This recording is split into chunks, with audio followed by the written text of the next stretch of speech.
problems. So for us, Ssaabaminisita Robina Nabbanja kunyiza abagagga b'omu Kampala okubadde Godfrey Kirumira, Hamu Kyegundu ne Tom Kitandwe bannannyini bizimbe bipangisa abasuubuzi mu Kampala ng'ayagala baanukule ku biboogerwako nti batulugunya abasuubuzi nga babinika ssente nnyingi n'okwagala amagoba agasusse ku bizimbe byabwe.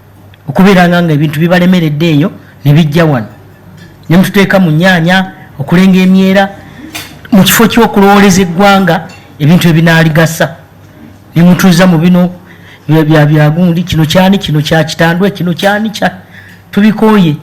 Kino kiddiridde abasuubuzi okwekubira enduulu eri Pulezidenti Museveni n'abasindika ewa Ssaabaminisita agonjoola enkaayana wakati w'abapangisa ne bannannyini bizimbe mu Kampala.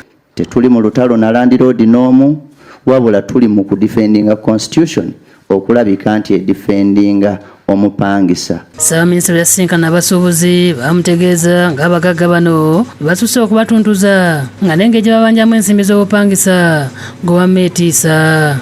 Kusabe nga Prime Minister Right Honorable okwasaganye mwami Kitandwe okumugyamu embeera ey'okuggyako abantu amaduuka n'ewokkolera, kubanga bwe ganaagibwako abantu bano naffe tetugenda kusirika busirisi kulaba nga abasuubuzi batulugunyizibwa olw'okuba boogedde ebibanyigiriza. Kyokka abagagga bano ebimu ku byogeddwa abasuubuzi babyesambye era ng'olunaku olw'eggulo Kitandwe yabadde asinkanye Ssaabaminisita naye n'ambuulira okunyigirizibwa kwayitamu. He feels suppressed by government despite his input to put up and construct structures which contribute to the development of the country.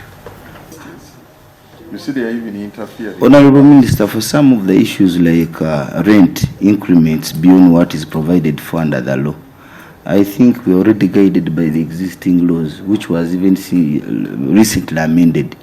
So if someone is making an increment outside the perimeters of the law, then that is an equivalent of a crime that can be under that particular level. Because it is an existing law, we should be respected at all cost. Abagagga babuulidde Nabbanja nga mu basuubuzi muno mwe mulimu ababeerembiseemu nga beefudde emisege egyambala amaliba g'endiga olwo ne batandika okuteeka gavumenti ku bunkenke ebakwatirwa ekisa. Said they are brokers among the tenants, and these brokers are the ones who complain a lot.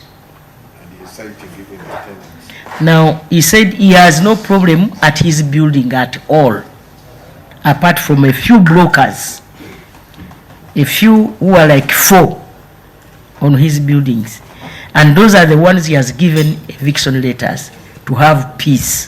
Balumirizaamu ku bakulembeze b'abasuubuzi okusolozanga ssente mu basuubuzi ne bazitwalira abanene mu gavumenti. And so ababajja eno nga bamaze okubba abantu eyo, they will be prosecuted. Ebigweredde nga Ssaabaminisita aliko ebiragiro by'ayisizza eri abagagga bannannyini bizimbe.